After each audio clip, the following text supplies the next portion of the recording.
So Anna was the one that put her face in her hands. For a very specific reason. Um, Let me say this real quick before you even get started, Anna. I liked all those stories except for one. Um, Bruh, why you keep getting into fist fights with your brother?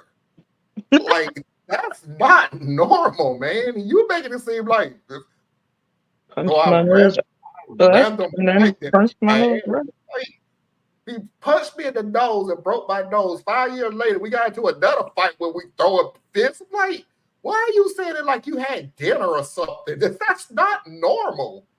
Now, the rest of the stories was funny as crap. That one was like, I'm so happy that you fixed the nose that you broke to begin with. Thank you. Other than that, I like the other stories. Mm-hmm. That's and the human body is totally amazing. You will be amazed at some of the. I used to read a lot of stroke victims, the aftermath of a lot of people who've had a minor stroke, and there was one guy who I'm just throwing a state out there, Oklahoma. I'm just throwing a state out there, and he had a minor stroke, and when he came to, now he was speaking in a French accent. Mm-hmm. This man has never been to France once, does not have French friends or relatives or anything, but all of a sudden, he has a French accent now.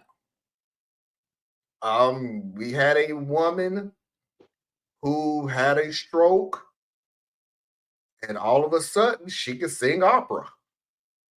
This is a woman who couldn't even sing on the choir of her church. She was that bad. But all of a sudden, she's hitting octaves good enough to be in a. The human body is fascinating in its trauma. And let's face it, these Mm-hmm. stories are inner trauma things that happen, but they are traumatic events. Being punched in the nose or whatever, being punched in the jaw, being pushed by your daughter, um, and Um, your body just adapts better than what it started off.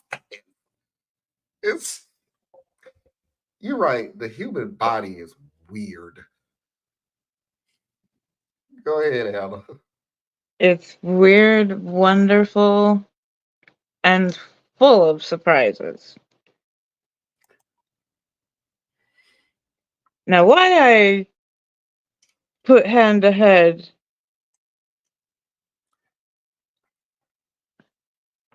girl, what are you doing messing around with impact play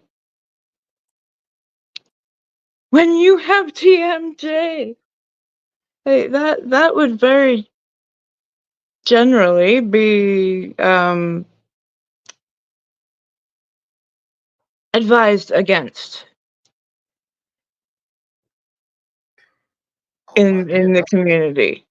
People who teach BDSM, people who teach correct ways to be able to manipulate the body, but not harm the body. Anna, I have to stop you real quick because you're the one that brought that subject up. Please read this comment. Hmm.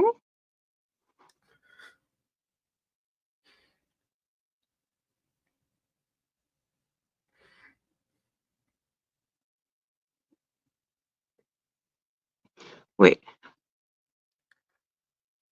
I have a friend who broke her husband's neck during rough sex, which didn't work out so well. So it's nice to know there was a happy outcome too.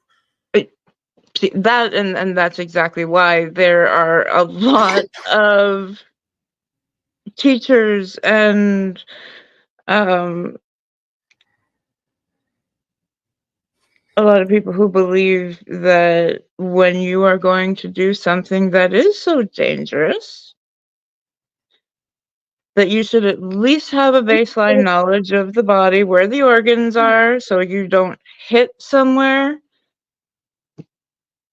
that can do some serious damage. Now, these people were extremely lucky. That could have gone the other way and messed up her jaw for life. It's not the route that I would have recommended, but hey.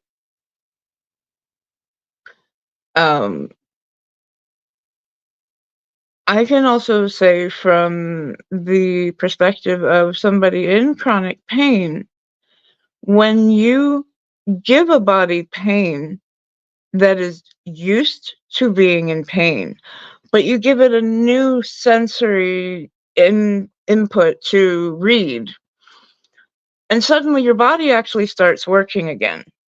It sends out the natural hormones like endorphins and all that. We call it the good stuff that your body should send out when you are in pain. But when you're in chronic pain, it doesn't anymore. Your signal is broken. Your body doesn't fix it. And I've heard a lot of people, including myself, say it is very beneficial